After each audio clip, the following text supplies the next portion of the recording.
Languages and Culture, ICSSLC'23, held at Abdur Rahman Crescent Institute of Science and Technology. Languages, social sciences and culture play pivotal roles in shaping our world and understanding the complexities of human existence. Understanding the importance of these is crucial in addressing global challenges, promoting inclusivity and embracing diversity. Start with a question. Okay, are you a teacher of new generation students? Okay, what a question. Yes, we are all teaching our new generation only. Okay, and are you aware of 21st century skills? Of course, yes. Huh? Yes. Then, are you 21st century skilled person yourself? Yes. So happy to know it. So we will see how far we can use the technology in our teaching learning process and why we have to do that. Because as a teacher, the way we learn will be different from the way we are present day students are learning. When I compare it, myself, Nabina, and some people, senior people, we all belong to Generation X, right? So Generation X means born between let it be an interactive session, okay? Born between 1960s and 80s, okay? Between 60s and 80s, they are called as Generation X. And people born after 1980 and 2000, they are called Generation Y. Okay, I belong to Generation X. You might belong to Generation Y. Your students who are born after 2000, okay, who are coming for our classes, they are Generation Z. Okay, you know what is the generation before that? Before 1960s?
Beneficent and merciful. A very good morning to one and all present here. I would like to welcome each one of you on this beautiful auspicious day, the inauguration of the two-day International Conference on Social Science, Languages and Culture, ICSSLC '23, organized by the Department of English, the Center for International Relations, School of Social Sciences and Humanities, School of Arabic and Islamic Studies. Languages, social science and culture play a vital role in shaping our world and understanding the complexities of human existence. Languages serves as a powerful vehicles of communication, enabling us to express our thoughts, share ideas and bridge cultural divides. Social science provides insight into dynamics of societies, economies, politics, and relationships, contributing to informed decision-making and social progress. Now, what's the role of the culture? Culture encompasses a vibrant tapestry that reflects our shared experiences, identities, and heritage. Understanding the importance of language, social science and culture is crucial in addressing the global challenges, promoting inclusivity and embracing diversity. Therefore, the International Conference on Languages, Social Science and Culture recognizes the significance of these fields and aim to achieve the following objectives. One, to enhance the cross-cultural understanding by facilitating discussions on language, social dynamics, cultural practices, and their interconnectedness in globalized world. To provide a platform for researchers to publish, enabling them to disseminate knowledge and research outcome. To promote interdisciplinary dialogue and engagement for scholars and researchers from diverse backgrounds.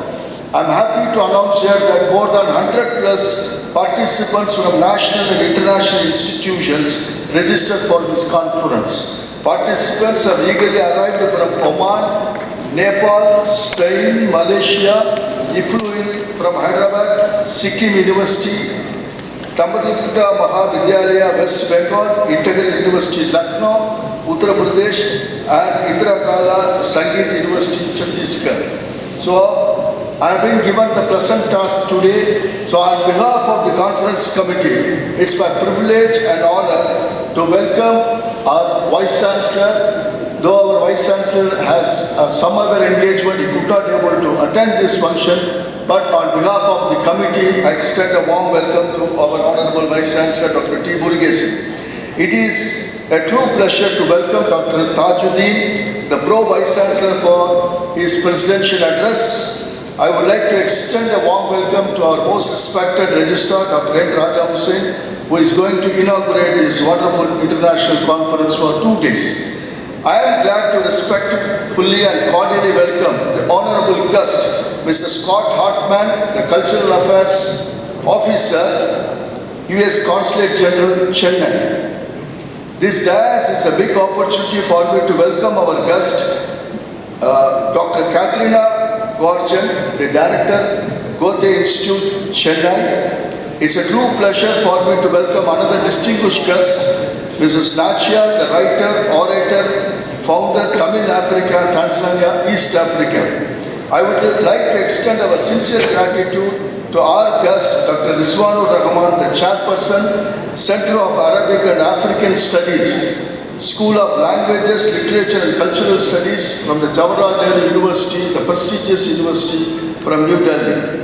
On behalf of the organizing committee, I am glad to welcome all the resource persons, chairpersons for the various technical sessions. On behalf of the organizing committee, I would like to extend a very warm welcome to our most respected advisor, Dr. Murugesan, and our advisor, Dr. Syed, Masood, Jamali, deans, the directors, faculty members, non-teaching friends, and other invitees. I welcome and express my gratitude to all the participants, paper presenters from various universities and colleges in India as well as from abroad. I congratulate and welcome Dr. V. Rathna, the convener of the conference, my fellow conference committee members for organizing this mega event. Once again, I welcome one and all for this wonderful conference. Stay back and enjoy the proceedings. Thank you. The peer learning. They learn a lot from their friends also. Okay? So, I'll have a quick review of what is 21st century. This is one of the framework, P21 framework. We call it as P21 framework.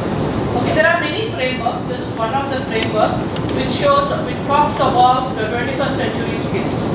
Okay, these skills are very necessary for anyone to to be employable. Okay, if you are the students are going to be employable, or if you want to survey in this 21st century, it is very, very essential that we possess almost all the skills. Okay, so what are they? The first, the green part, that is called as core subjects and 21st century themes. When you say core subjects and 21st century themes, means all these things like language, reading, mathematics, science, geography, history, all these forms as a core subject. Okay, and then the themes means we should have civic literacy, health literacy, environmental literacy. All these comes as a themes. Okay, so now even in our schools we have EVS. Those days we had history, geography, then social science. Now we EVS. So all this literacy has to be the core part of it, which every learner should know in 21st century. Right? Apart from that,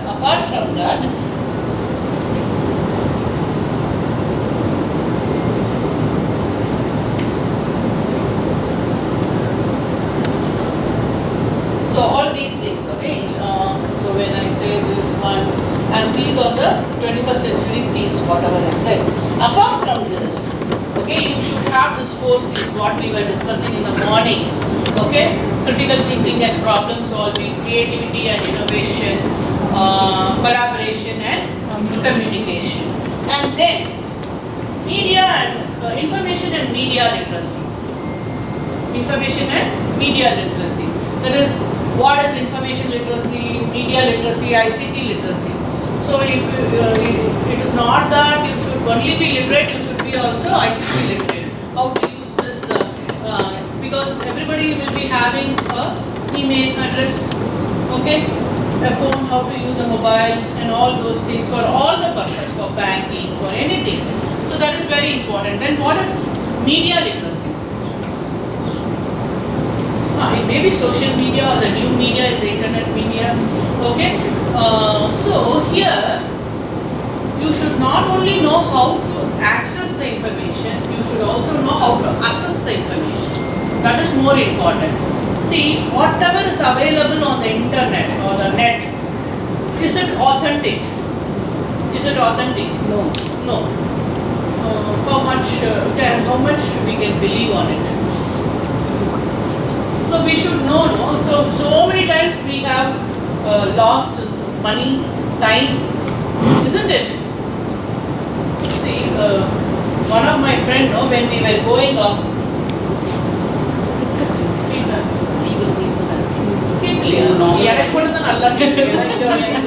Raise the volume of it.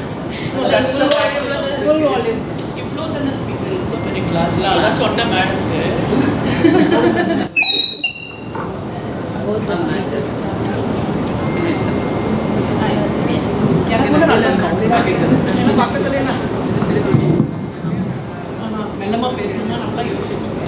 Okay, so you should know how to access as well as assess the information. Is it okay now? Yes. Okay, right. Assess means what? Depends upon the reviewer, or first of all, no, authentic website you have to go and see. See, when you go for a tour, immediately you say something, make my trip advisor, okay, that is okay. We can get lot of information from them because people like you have put all those information. What happened, one of my colleagues, we were going to one of the colleges, South Kovilpeti, like NECK. So what happened is, we all went to Egmore and then took a train, right? One of my colleagues wanted to join in Tamram, okay, the station. No?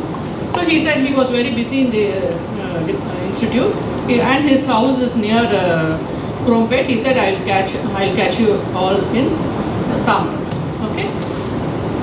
What happened is, that college booked a ticket for us. So they gave the ticket train number, coach number, seat number. Okay, that is what we have it, right? With that we started. And this man, my friend, what he did is, okay, usual train, right? He saw the net, first few things. So he just took the time given in that, and he went to the station. Then he was not able to find much of the crowd, and he waited for half an hour. There was no announcement. Usually they announce, no, it will be coming, or you will be having so many things. Okay, nothing was about this train. Then he had a doubt, and then he inquired that train left half an hour earlier, sir. Okay, earlier means it has already gone. So there will be no announcement, no. Gone train, they will not announce. He has come late, and then he missed the bus. Then he has to take a bus from Tamram, right? Anyhow, next day is a class, so he has to join. See, time, money, everything waste. Why means he took some website which was giving the older schedule. Like 1 month back, the schedule was changed, and it will be reflected in IRCTC or Southern Railways. He didn't look into that. We also never bothered. It is our usual train, no? Like it is not like a foreign country. So okay, this train you came. So we all went and saw the train timing, and according to that. But never, no, he said we'll catch up. So he's having more time, so he will come. See that since he has seen an website which is also providing information only, but the current information, he has not updated his web pages. He has not updated. So, but that cannot be done in ICSSLC, like you have to, that government websites, they have to update it, right? So that is what, which site you have to, and some of my friends also lost money, including my husband, right? That is online renewal of your license. Okay, COVID online on these people renew 2,500, they renewal of the license, submitted all the documents, paid the money through the banking, everything, and after he said, okay, you will get a mail after something like that, and the site is not there after a few days. Site, right? That means that you could have come across many things like that. If some maybe you or your friends. Yes. Yes. So you should be very, very. Google gives wrong information. Huh? Google does not give wrong information. Google say no. It will say he will see the whatever information you put it on Google. Sorry, you put it on the net. Okay, on the net. Google indexes. Okay, Google is a search engine. It will create an index. It will not check whether it is authentic or not, true or false. For that, we should have our brain. Okay, other than literature, media, which is authentic, we should find out. You see, it is an open platform. You can say something, I can say something. I can write something about even see some people write C++ in a very, very different way. And other படிச்சிட்டு வந்து ஒரு teacher வேற நடத்துறாங்க. Right? Like few years back, it was. I thought, where did you get all these concepts? She was totally in a different thing she was telling. Like we used to have that 8-minute simulated teaching, for the fresh teachers to teach. For one problem, it gives lot of solutions. Yes. We are using MATLAB. We are solving spring and mass system problem. But many research scholars have uploaded many type of idea, methodology, how to solve the spring and mass system.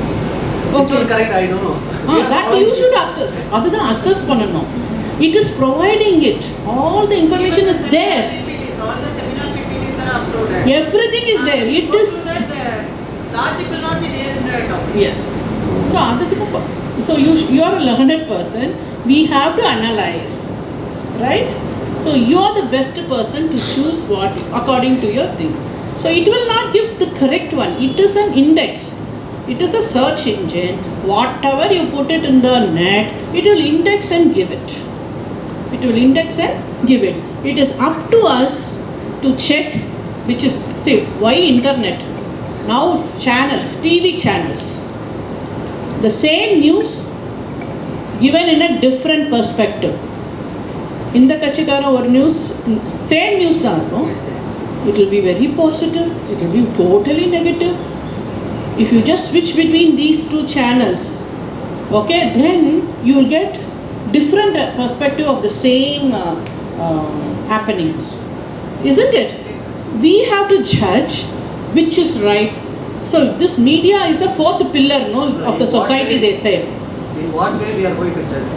Because our mind is reflecting, thinking different way in different direction. You have something there, no? So see, let us say, if you are always oriented to one type of politics, for example, no record, right?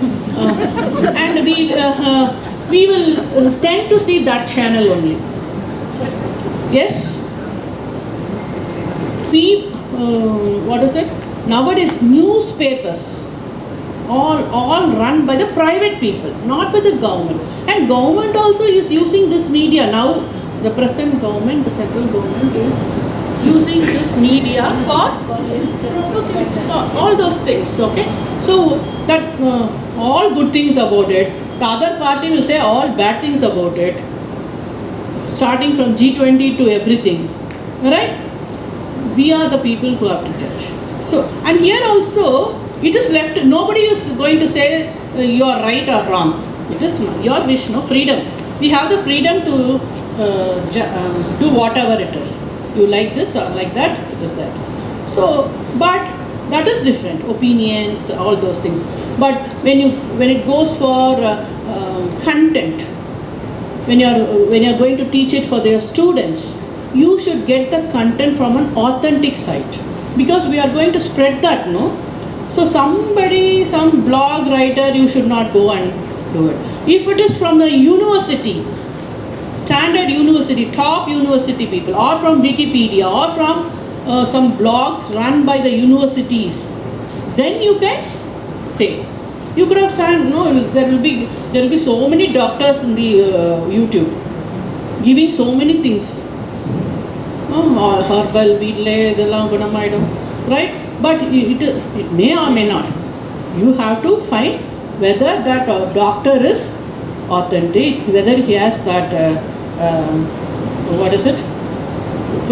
things to give it. There are good doctors who gives also. There are some fake doctors also. For YouTube subscription, they do all those things. And we have heard so much of news, no? Following that, they lose their life. That extreme. Okay? So, we should take it, all the information is there. Good, bad, everything, ugly, bad, everything beautiful, everything is there. We should know which to take. And moreover, we have to be very, very concerned when you are disseminating this information to your students, right? Authentic website you have to do it. Not just, see, when there are so many sponsored, when you just put Google also, sponsored sites and all will come, right? That will be on the top. Yes, or 3 years only. Otherwise, what will happen? If it is running, okay, well and good, we are blessed. Otherwise, if there is some problem, issue comes, the same company, even if you refer, they say, no madam, this PCB is not available, we cannot repair, we will buy back. You get the latest. Isn't it? That is what happening. In those days, we do so much of TV repair and then to make it run for so many years, no, that box type. Nowadays, it is sleek, but they produce in such a way, because it is going to be obsolete, some new technology will come. LCD, LED, OLED, many things are there. No? Like that in everything, it is so fast. Fine? So we have to know that. So we do not know what. So today COVID, flu, many things are coming. Version 1, version 2, version 3, like that. Okay? And then AI. And we are wondering, okay, if they submit, okay, report, immediately our students are giving the report. If you tell them to write the code, immediately they are giving it. Right? Our chat GPT is helping them. Board is there. Google board is there. Then what else?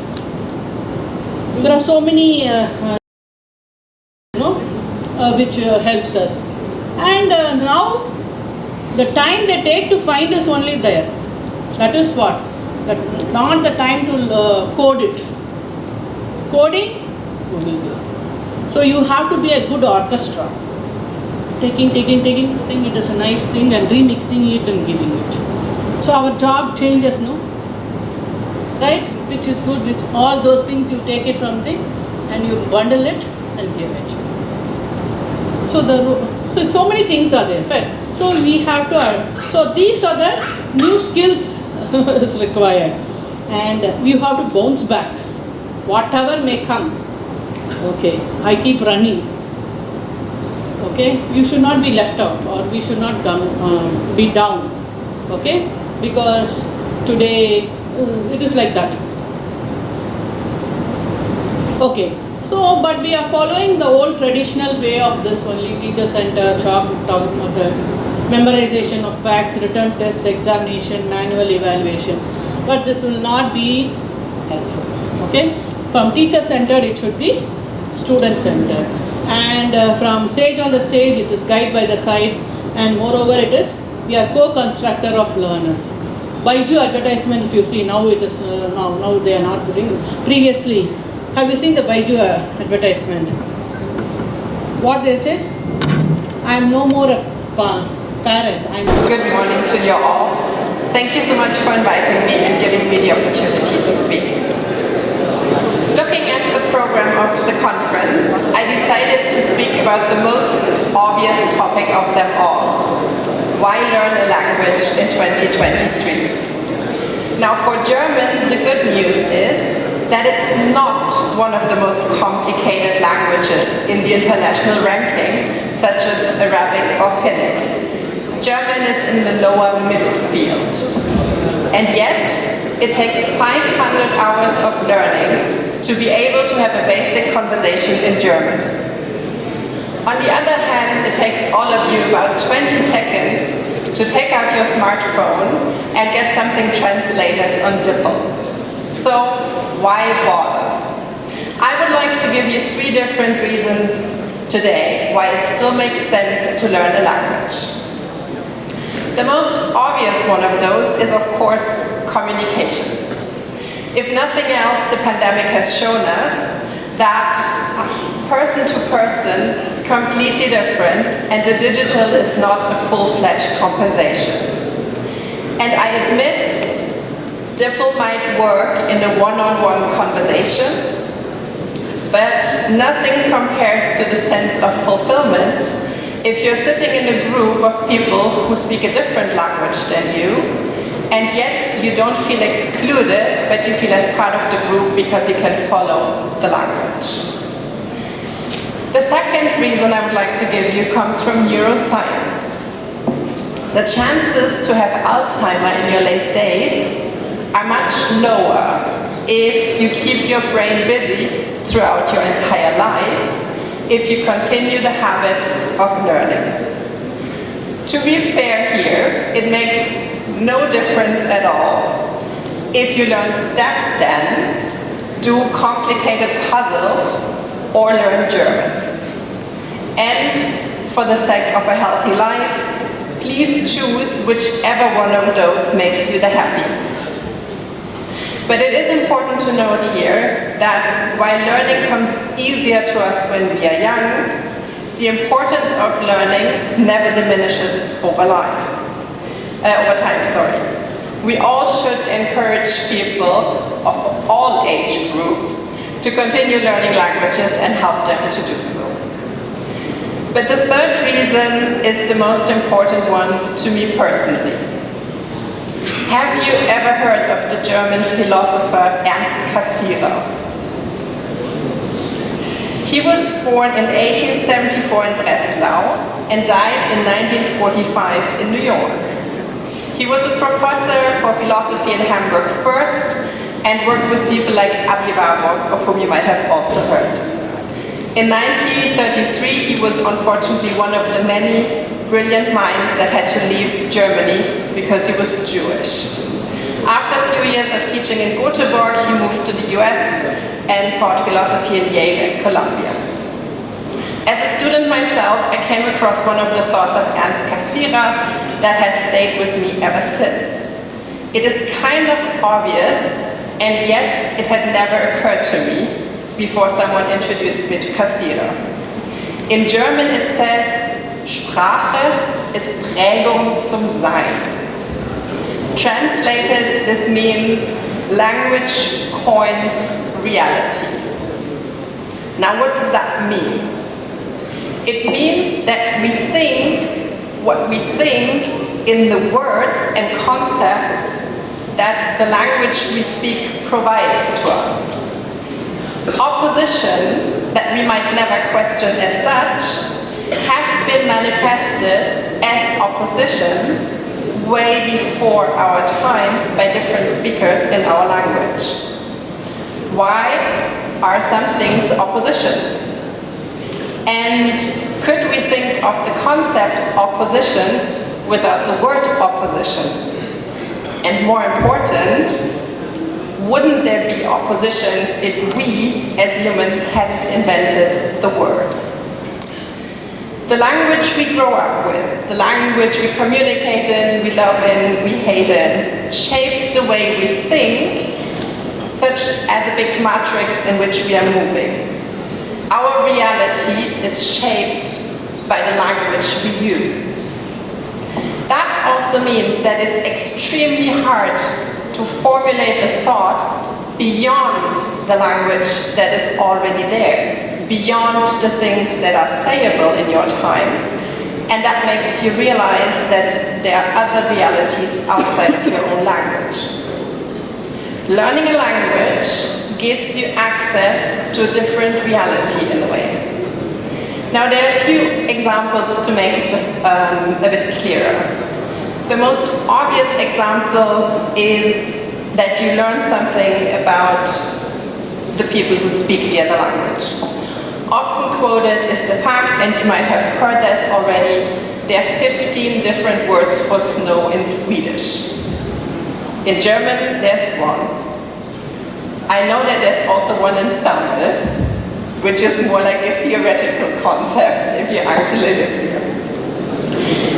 If you live in a country where knowing if the snow is safe to walk on or not, you will describe the different versions of snow differently.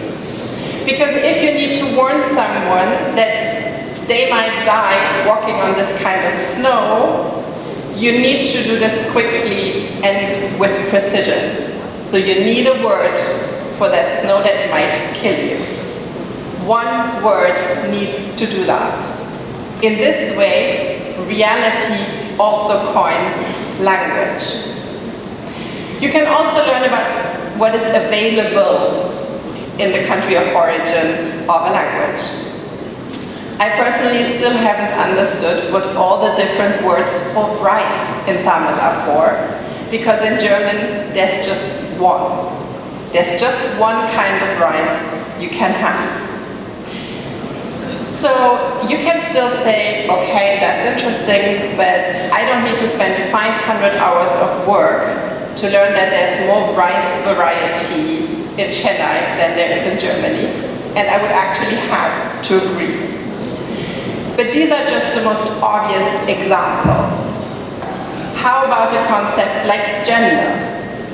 In the German language, much to the distress of the learners, there are 3 different kinds of genders: masculine, feminine, and neutral. Sometimes they are logic, sometimes they are not. The boy is masculine, the girl is neutral. You just have to learn and accept that. Growing up in a German-speaking community, this concept of gender is embedded in your thought, because if you speak about someone else, you have to choose a gender for that person. Otherwise, language doesn't allow you this kind of communication. So the fact that there are languages in this world which do not impose the concept of choosing a gender on the speaker, all of a sudden becomes mind-blowing. Or you can think about different things like concepts of time, for example, that are very different in different languages. Or, I don't know if you've ever tried translating something, you might come to a point where you realize that the word you're looking for simply doesn't exist in the other language. Maybe because in the social fabric of the language you're trying to translate into, it just has no relevance. So without necessarily having to leave your study room, your library, or even your couch, a new language makes you change perspective. You learn that the world can be thought differently and are therefore also forced to understand that your way of thinking is just one way of many. That, in today's time, where we have a tendency to propagate one truth, one narrative, one story, is a benefit of learning a language that cannot be overrated. Thank you very much. A very good morning to all. B.S. Abdur Rahman, Crescent Institute of Science and Technology, Department of English, in collaboration with the Center for International Relations, School of Social Sciences and Humanities, School of Arabic and Islamic Studies, the 2 days international conference organized today. This 2 days international conference,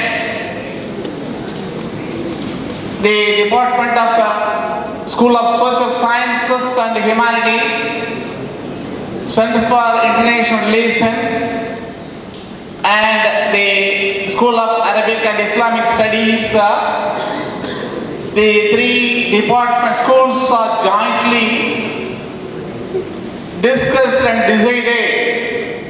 I think more than 2 months they started their discussion, arrangements, and organizing in a grand way. Today, this 2 days international program conference is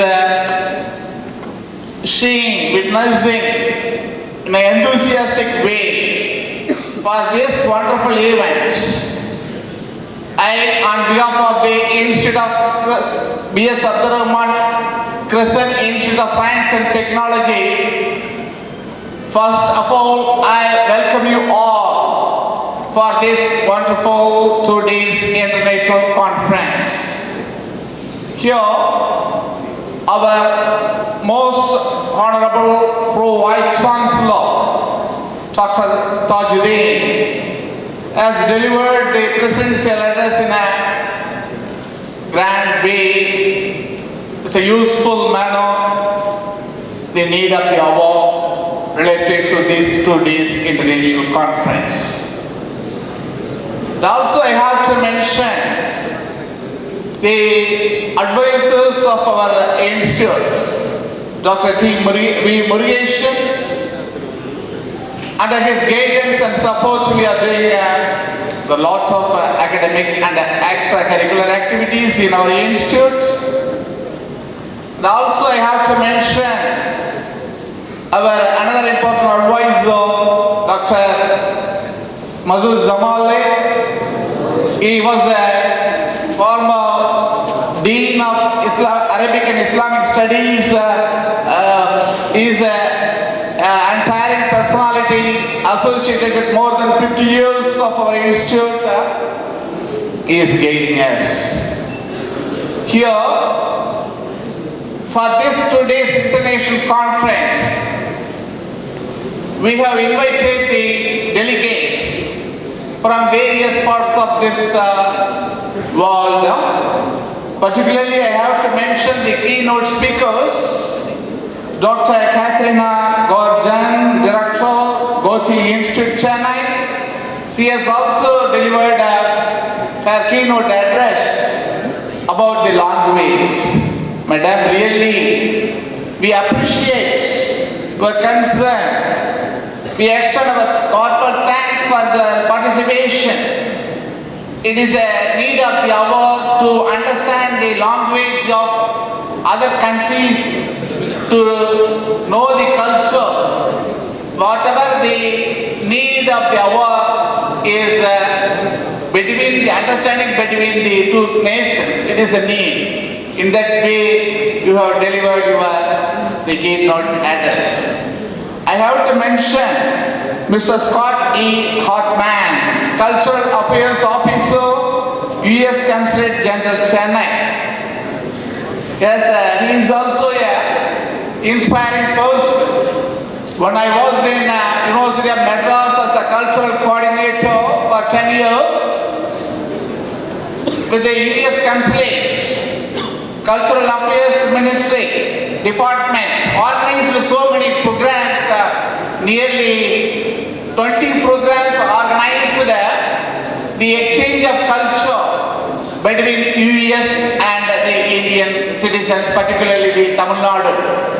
The more than 120 colleges, students of the Madras University, the nearly 10 times, 10 to 15 students were selected by the U.S. consulates, and we have sent to the U.S. for the exchange of cultural activities, which shows the relationship, how we are establishing between U.S. and India. In that way, we have doing today also. We have invited the right person for the cultural affairs of the US Consulate. I have to mention Dr. Rizwanur Rahman, Professor, ex-chairperson, Center of Arabic and African Studies, School of Language, Literature and Culture Studies, Jawaharlal Nehru University, Delhi. Jain University is a very popular university in India and world. So the great personalities come over here, he is going to deliver his keynote address. I have to mention Mrs. Nacchiyar, writer, orator, founder, Tamil Africa, Tanzania, East Africa. The Nacchiyar என்றாலே தஞ்சை மாவட்டத்தில் குந்தவை நாச்சியார், அந்த history படித்தவங்களுக்கு தெரியும். அந்த காலத்தில் வந்துக்கிட்டு ஹிஸ்டரியில் important role play பண்ணாங்க. அந்த நாச்சியார் அப்படிங்கிறது அந்த அடைமொழி கொடுக்கக்கூடிய அந்த பெண்களுடைய வீரத்தை போற்றுவதற்கு கொடுக்கப்பட்ட அடைமொழி தான் இன்றைய நாச்சியார். அந்த குந்தவை நாச்சியார் வழியிலே வந்து இன்றைய Nachiyar. I have to mention she is a writer, orator. I have to mention our conveners, Dr. Hartmann, Professor and Dean, School of Social Sciences and Humanities. And also I have to mention Dr. P. Rathna, Professor and Head of the English, Director, Center for International Relations.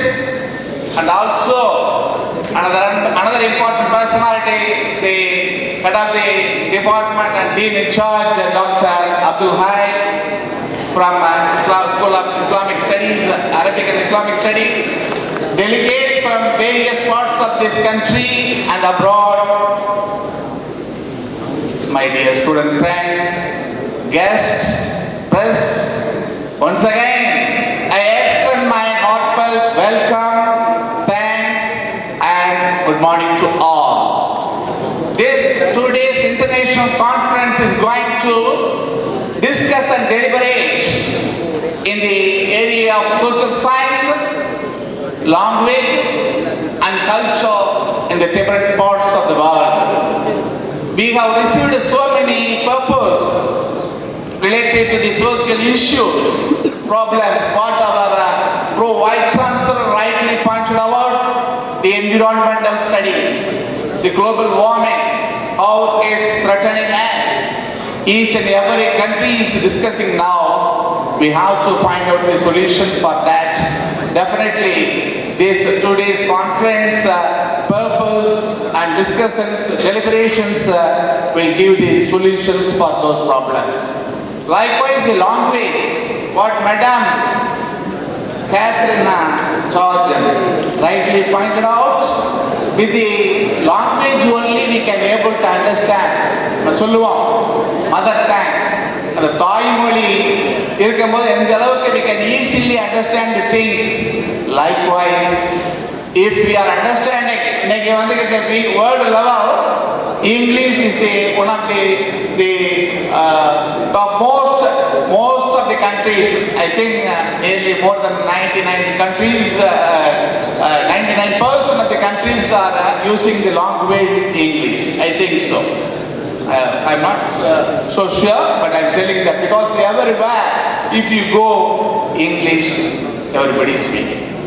So to understand the culture, to understand the education, to understand the various technological improvement, language is considered to be the most important one.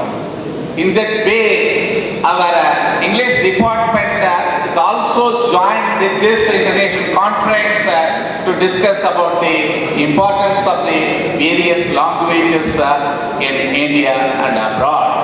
And also I have to mention the culture. The நாட்டினுடைய culture அப்படின்னு சொல்லும்போது சொல்லுவோம், தமிழில் சொல்லும்போது அந்த பண்பாடு. Wherever you go, we are Tamils. நாங்கள் தமிழர்கள், நம்மளுக்குன்னு ஒரு கல்ச்சர். ஆந்திரா தனி கல்ச்சர், நார்த் இந்தியா தனி கல்ச்சர், சிக்கிம் தனி கல்ச்சர், பூடான் தனி கல்ச்சர், யுஎஸ் தனி கல்ச்சர், ஜெர்மனி தனி கல்ச்சர், அரேபியா தனி கல்ச்சர், துபாய் தனி கல்ச்சர், அவங்களுக்கு என்று each country has its own culture. அந்த பண்பாடு நம்ம பார்க்கணும். How we can understand each other overall the people. ஒட்டுமொத்தமாக எடுத்துக்கிட்டோம் அப்படின்னு சொன்னால் we are all the human beings, whatever may be the language, whatever may be the culture, whatever may be the things which are growing, all are the human beings. That only, the language only, the culture only brings together. இன்னைக்கு ஒற்றுமையை ஏற்படுத்துது அப்படின்னு சொன்னால் the language, culture and sports activities தான் எந்த நாடாக, பகைவர் நாடாக இருந்தாலும் சரி, நம்ம ஸ்போர்ட்ஸ் ஆக்டிவிட்டீஸ்க்கு வந்துக்கிட்டு பார்த்தீங்கன்னு சொன்னால் வேரியஸ் கண்ட்ரீஸ்லேருந்து வருவாங்க. ஆனால் in between the two countries fight பண்ணிட்டு இருப்பான். That is something different. But it is possible only because of sports, only because of culture, exchange of culture, we can be able to establish the relationship between the two countries. That's why Center for International Relations, our Rathna madam taken efforts to organize this 2 days seminar, international conference.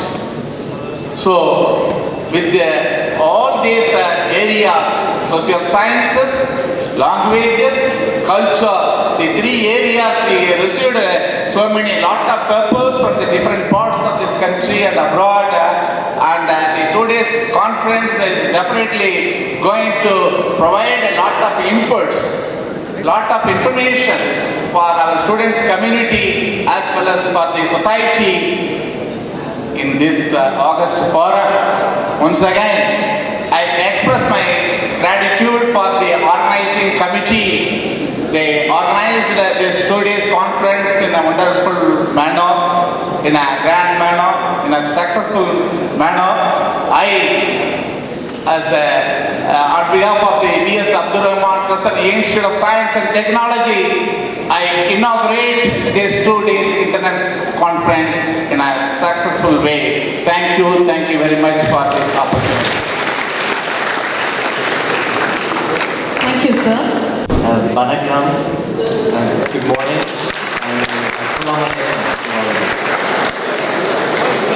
It's a great pleasure to be here with all of you today. This is actually the 3rd time that I have had the opportunity to come to Crescent, and it's always a very warm welcome. So I would like to take the opportunity to thank Dr. Thajudeen and Dr. Hussain, all the faculty, for the warm invitation to allow me to come and speak with all of you and spend some time once again here in Crescent.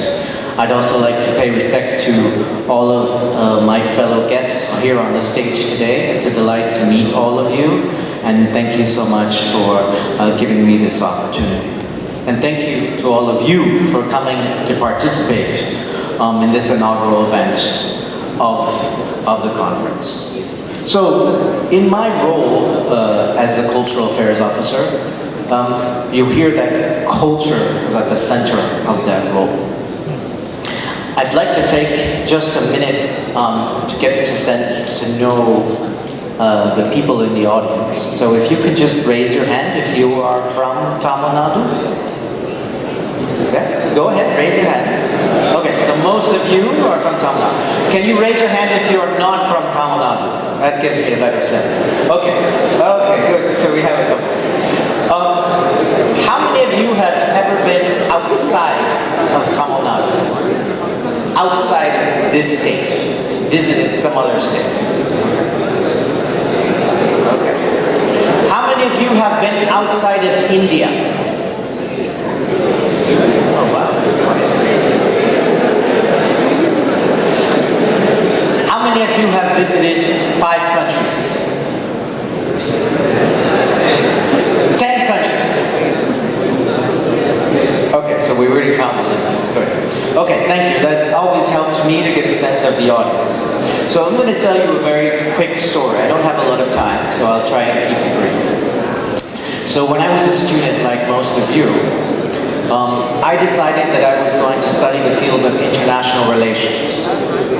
And as many Americans, I'm from a multicultural family. So my father was born and raised in America.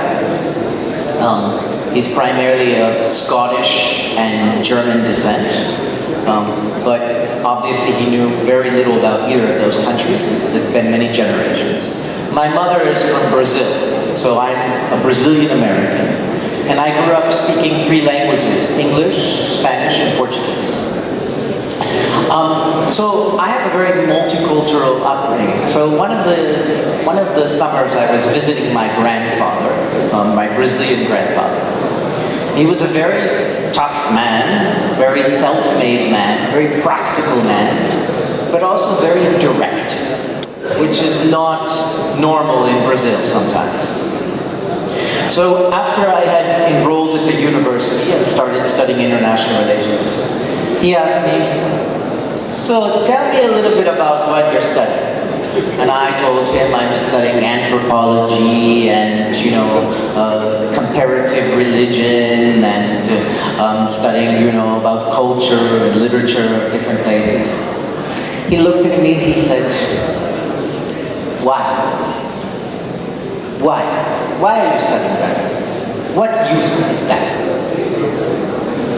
So I thought about it for a minute. I wasn't much older than 19 at the time.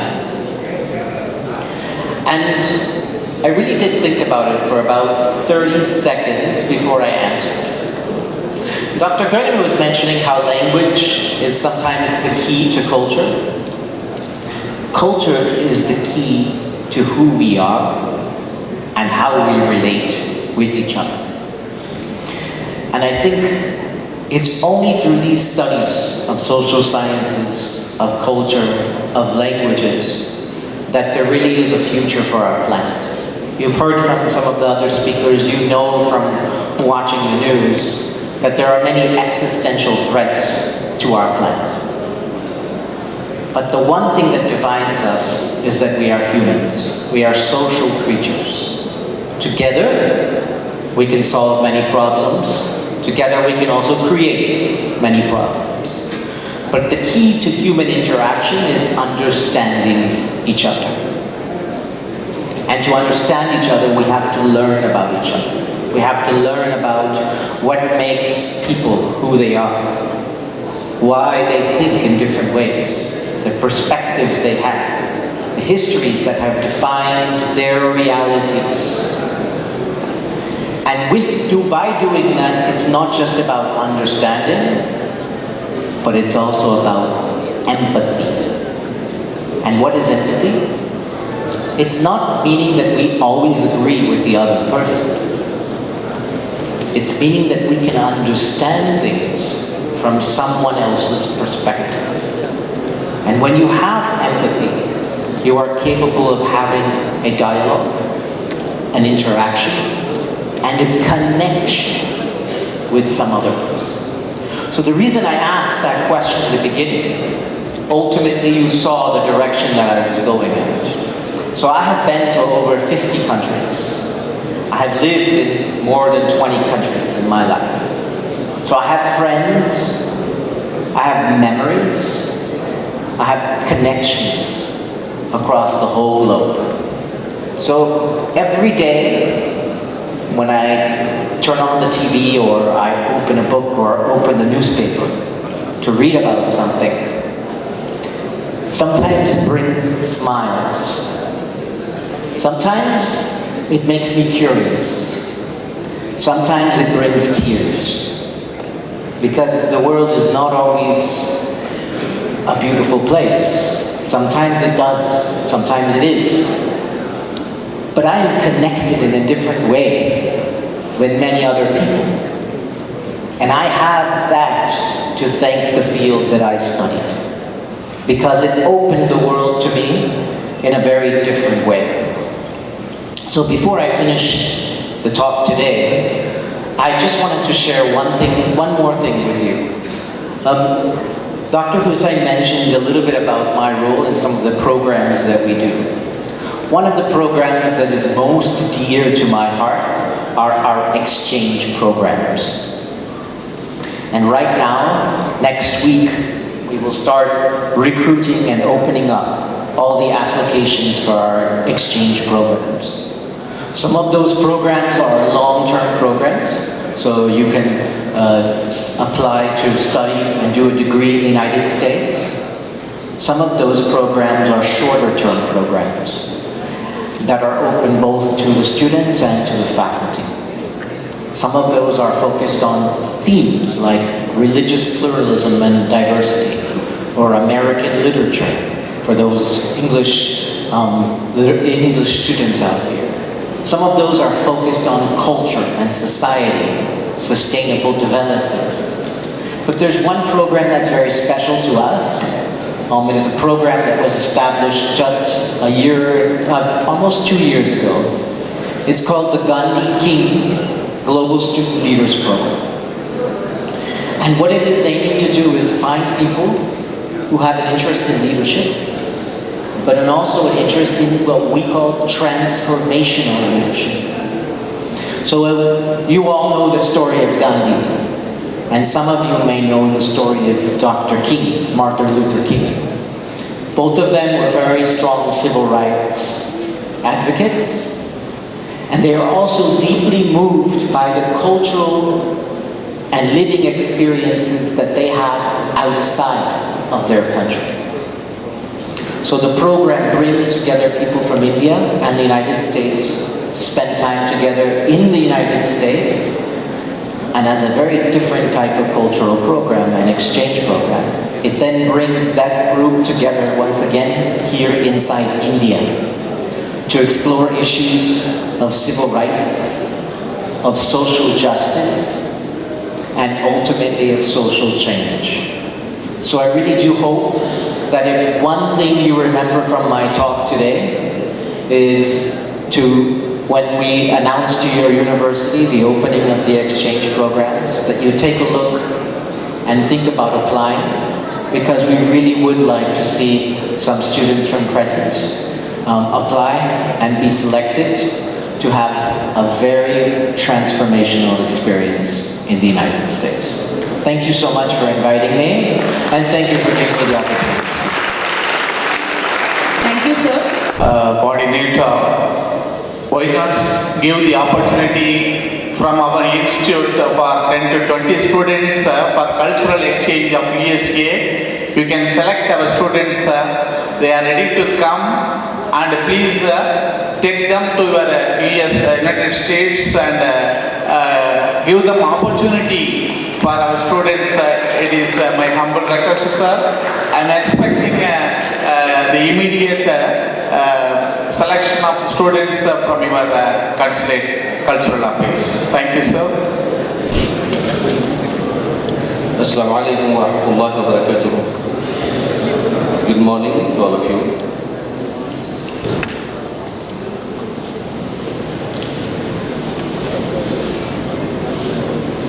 Honorable Pro-Vice Chancellor Dr. Thajudeen,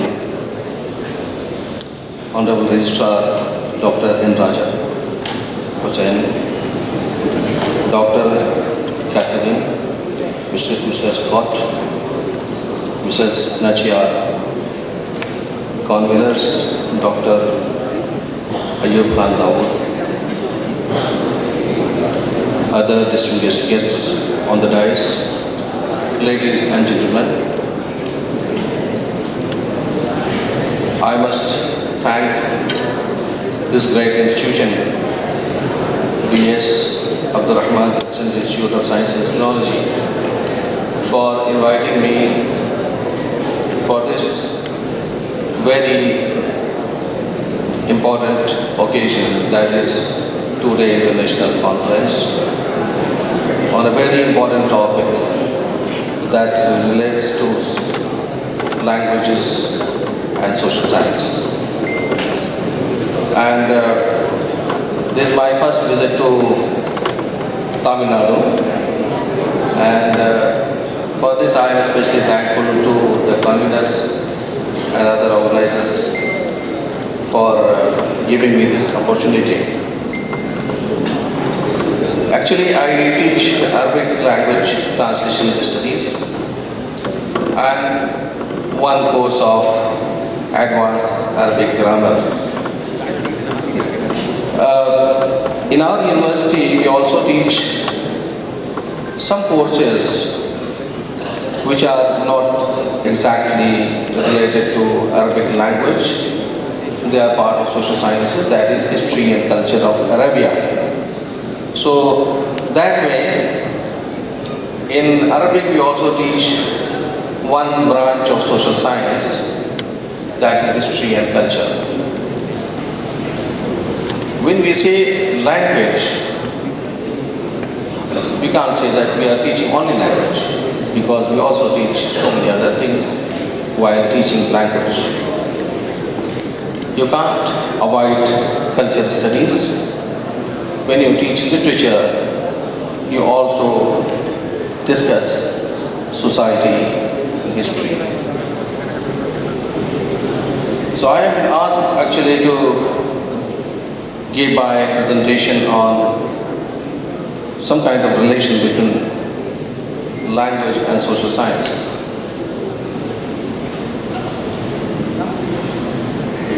So it is like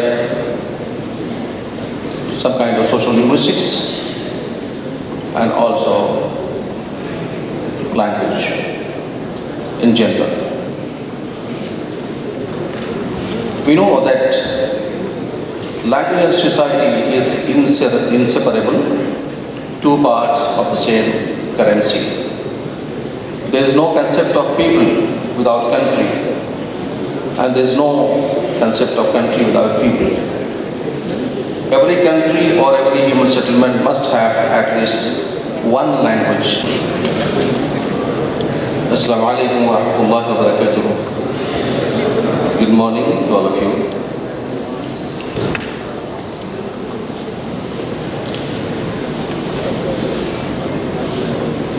Honorable Pro-Vice Chancellor Dr. Thajudeen, Honorable Registrar Dr. Hussain, Dr. Katharina, Mrs. Dr. Mrs. Nacchiyar, Convenors Dr.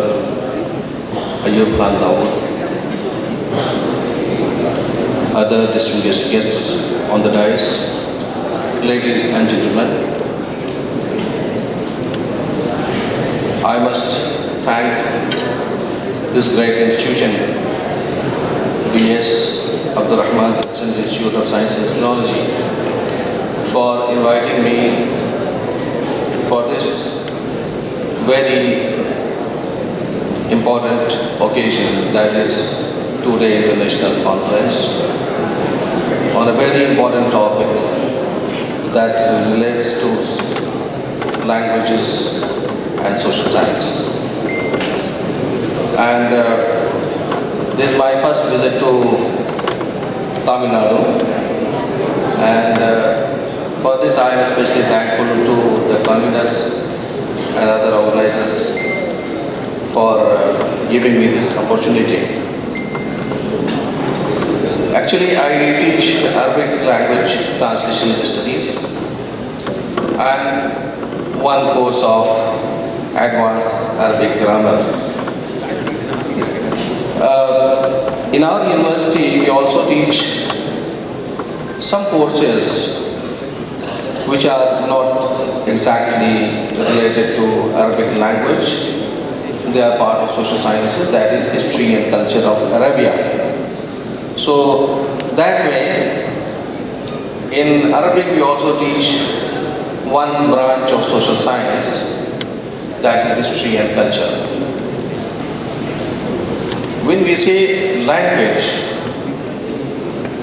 we can't say that we are teaching only language, because we also teach so many other things while teaching language.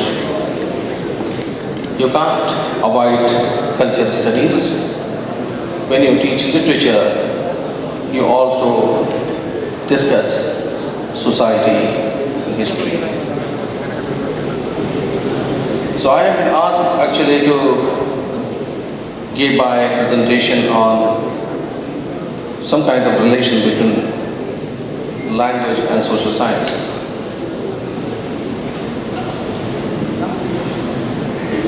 So it is like some kind of social linguistics and also language in general. We know that language and society is inseparable, two parts of the same currency. There is no concept of people without country, and there is no concept of country without people.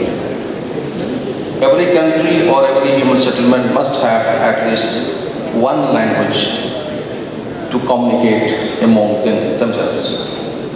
In current times, due to displacement and migration of people from one place to another, they even tend to acquire more new languages.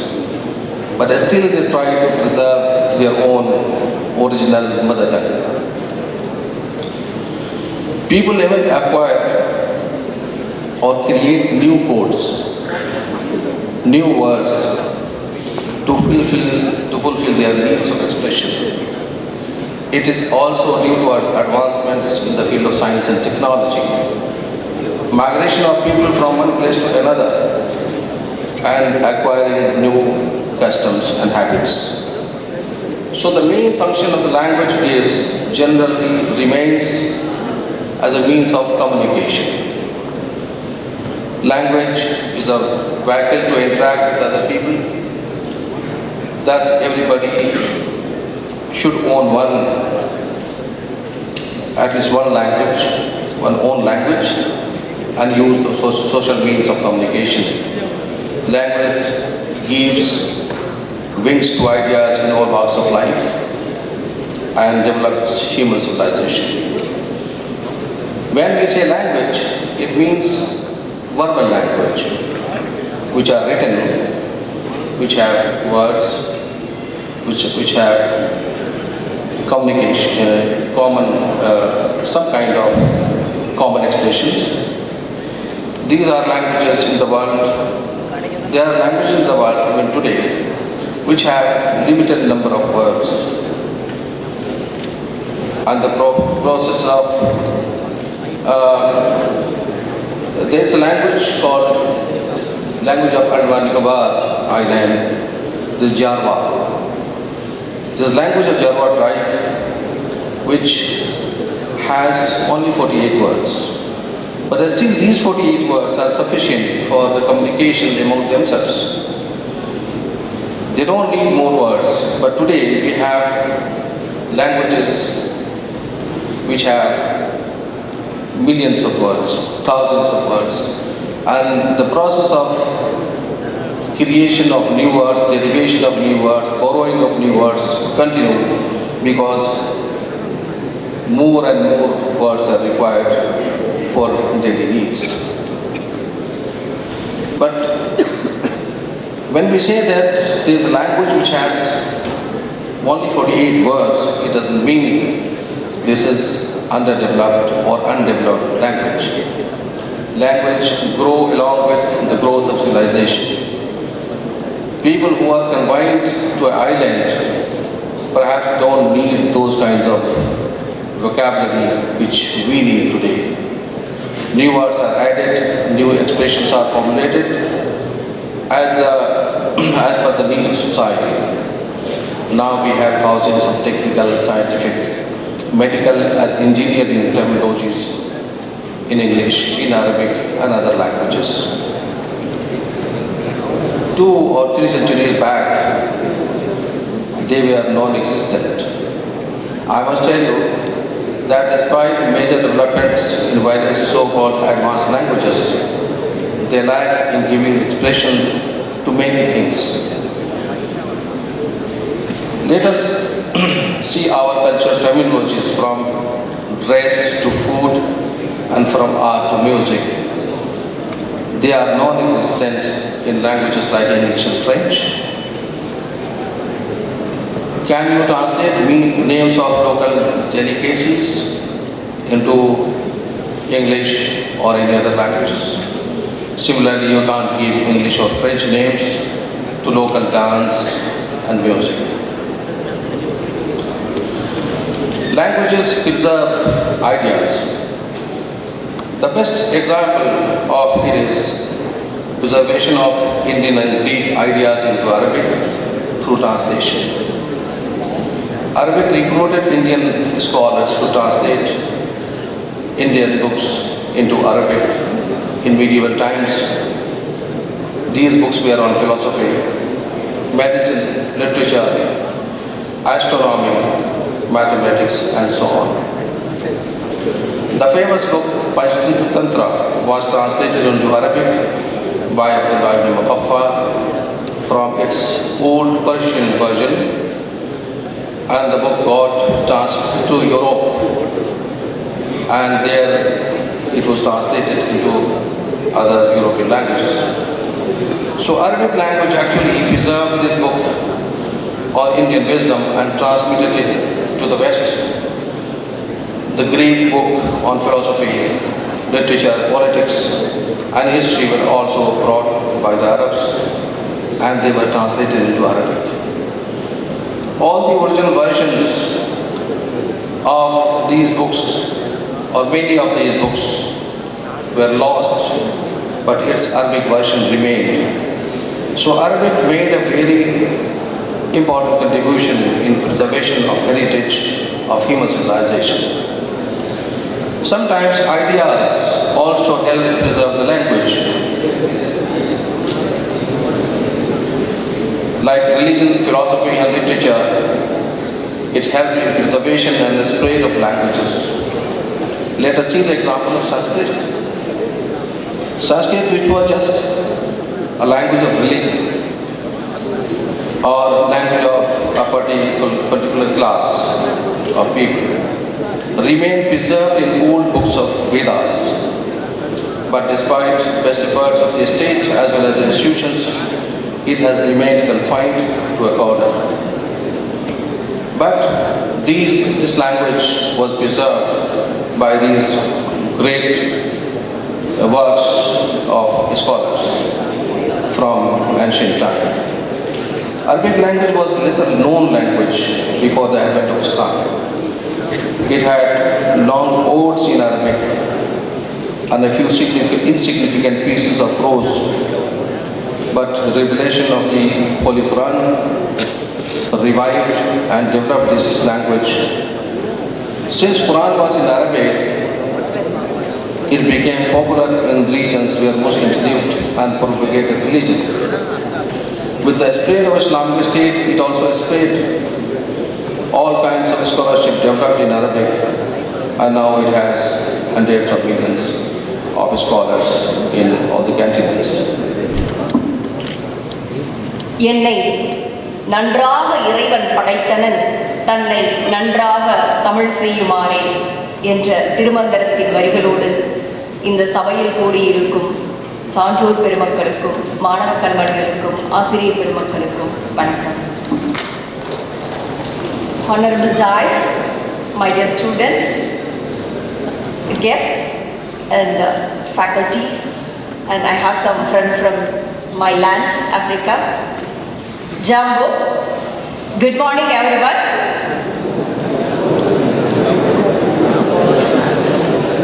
Jambo வந்து எங்க மொழியில நாங்க இங்க வணக்கம் சொல்ற மாதிரி ஜாம்புங்கிறது ஆப்பிரிக்கால பொதுவான 55 நாடுகளுக்கும் பொதுவான வணக்கம் சொல்லிக்கிற ஒரு பதம் அப்படின்னு சொல்லலாம். So let us back to the point. First of all, I would like to congratulate the management of Crescentinstitute of Science and Technology, the Department of English, Tamil and other departments for organizing this wonderful event for the 2 days. Really, it's a big honor to be here along with you all, with the fellow members, fellow guests, and such a big crowd. And young crowd. I love to be with young people because I feel so young when I be with young people. So when Ms. Dr. Katharina said that it's not very difficult to learn German, I was really shocked because one of my friend, my classmate, my friend, she settled in Germany She married a person there. He's German, of course, and she is struggling to learn German for the past 10 years. Last week only I spoke to her. She told that she updated her Facebook post status that she got a new job. I just called her and I congratulate her for her new job. She told that finally you made up. She said, yeah, after 10 years. Because in German, as she told, for masculine gender and feminine gender, not only for living things, also there for the non-living things also, the terms are different. So it's really very tough to learn German, I say. And when Mr. Scott talked about the opportunities, the programs for students exchange, it's really eye-opening. It would be really helpful for the people and really helpful for the students, those who want to pursue their dreams. I really appreciate that. And when Dr. Raja said about Nacchiyar, yes, of course, we have some proud people. They are prides of Tamil Nadu, the land of pride, braveness and everything. How many of you think Tamil is just a language? How many of you think Tamil is a language? It's only a language. How many of you think this Tamil is a language? Can I see? Why? Good. Tamil is not only a language. It's not a language. It is a culture. Tamil அப்படிங்கிறது ஒரு பண்பாடு, ஒரு பண்பாட்டோட அடையாளம். We are just Tamils when we are in Tamil Nadu. When you go out of Tamil Nadu, when you go out of India, when you see the Malaysians, the Singaporeans, the La Reunion people, the South African Tamils, La Reunion Tamils, Malaysian Tamils, or Mauritius Tamils, they don't say Tamil is a language. They don't say Tamil is their mother tongue or something. Tamil is their religion. Tamil is their identity. You cannot say, no, when you ask something about their religion or their beliefs about, when you are speaking to some South African Tamils or Mauritius Tamils or Malaysian Tamils, I'm not talking about the floating population, just they are going for work and studies or something. I'm talking about the Tamils who settled over there for decades or centuries. If you ask them whether you are a Vaishnavite or Shaivite, whether you are a Mudliyar or something like that, no, they just say whatever you ask, they say I am a Tamil, I am a Tamil, I am a Tamil, because Tamil is their identity, it's not a language. And first of all, I would like to say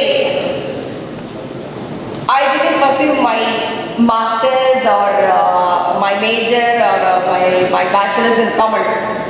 But Tamil gave me this identity as writer, orator, so. Because I have passion for Tamil, to learn Tamil, to read Tamil, to speak Tamil.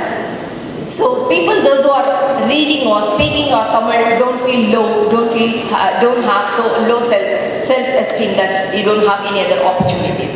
There are numerous opportunities when you learn Tamil, when you love Tamil.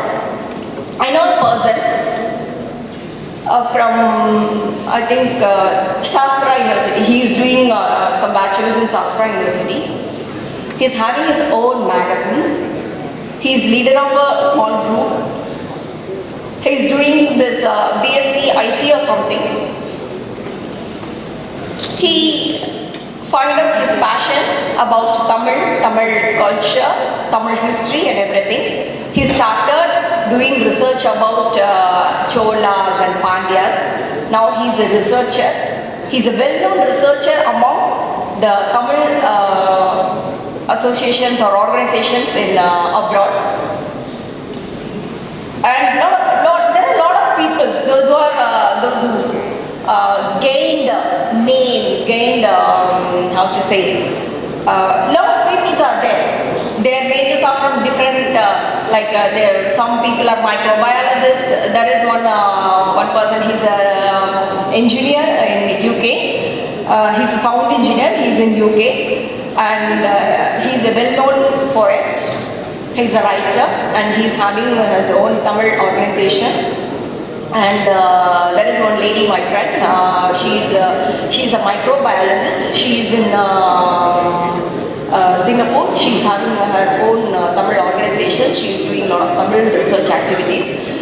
So those who are studying Tamil, those who are taking, those who took Tamil as a major, or those who are studying Tamil as a language, so don't consider that it's just a language. It is an ocean. It is an ocean. It is an ocean. I'm telling you, it is an ocean. You have a lot of if you are doing, for example, BSc Physics. If you take Sangam literature, Sangam literary works, you can find lot of notes about physics there. If you are doing astronomy, there are lot of information about astronomy. If you are doing BSc Chemistry, there are lot of, you know about Siddhas, right? Tamil Siddhas like Agathiyar or Gorakar or Bogar or so anyone. We call it as Rasavadam in Tamil, in English it's chemist, right? They can turn iron into gold, they can turn anything invisible. So it is all about their practice, how everything was scripted, everything was documented in our Sangam works, our Sangam literary works.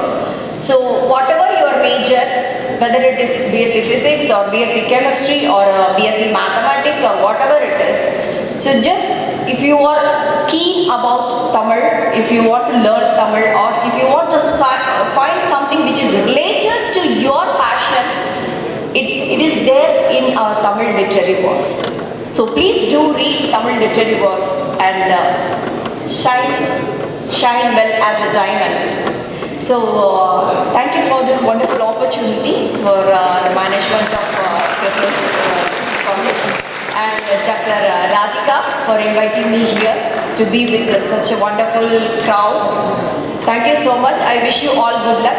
I wish you all success. Thank you. Thank you, ma'am.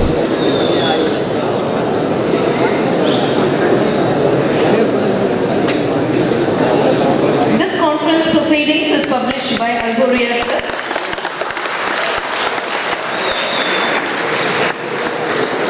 Dear participants, the link of the proceedings will be shared in the conference website and the WhatsApp group later today.